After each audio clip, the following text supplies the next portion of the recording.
మాది అంబేద్కర్ కోనసీమ జిల్లా రామచంద్రపురం పట్నం. మొన్న 25వ తారీఖుని బాలకృష్ణ గారు మా ఆరాధ్యదైవమైన మెగాస్టార్ గారిని విమర్శించడం జరిగింది. ఆ విమర్శన చాలా మా అందరి మనోభావాలు, అలాగే ఇరు రాష్ట్రాల్లో ఉన్న మెగా అభిమానులు అందరూ కూడా చాలా ఆవేదనతో ఆవేశంతో ఉన్నారు. ఇటువంటి వ్యాఖ్యలు చేసిన బాలకృష్ణ గారు వెంటనే త్వరగా మా మెగాస్టార్ అయినటువంటి మా ఆరాధ్యదైనటువంటి మెగాస్టార్ గారికి, చిరంజీవి గారికి బాలకృష్ణ గారు వెంటనే బహిరంగ క్షమాపణ చెప్పి ఆయన చేసిన వ్యాఖ్యలు వెనక్కి తీసుకోవాలని కోరుకుంటున్నాం.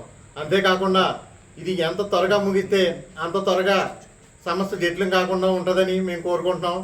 ఈ విషయాన్ని మేము మీడియా ద్వారా బాలకృష్ణ గారికి, అలాగే ఆ రాష్ట్ర పెద్దలకు కూడా మేము తెలియజేస్తున్నాం.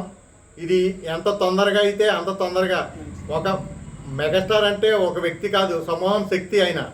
ఆయన చేసిన కార్యక్రమాలు ఇరు రాష్ట్రాల్లో కూడా, దేశంలో కూడా ఏ సినీ యాక్టర్ కూడా చేయలేదు. ఎందుకంటే ఒక కార్గిల్ యుద్ధంలో రక్తం అవసరమైనప్పుడు మెగా స్టార్ గారు ముందుండి ఆ ఒక్క రక్తాన్ని మెగాస్టార్ అభిమానుల చేత యుద్ధంలో గాయపడిన సైనికులకి రక్తం అందించడం జరిగింది. దాని ద్వారా దేశవ్యాప్తంగా చిరంజీవి గారికి మంచి గౌరవం ఉంది. అదే మొన్న మోడీ గారు కూడా అభినందించడం జరిగింది.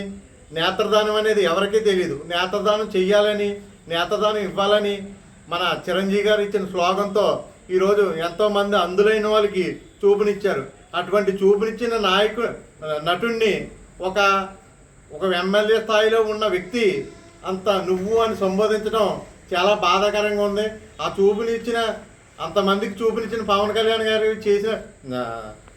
చేసిన కార్యక్రమాలని గుర్తించలేక గుడ్డిగా మాట్లాడిన బాలకృష్ణ గారు బేసత్తుగా వెంటనే బహిరంగ క్షమాపణ చెప్పాలని మరీ కోరుకుంటున్నాం.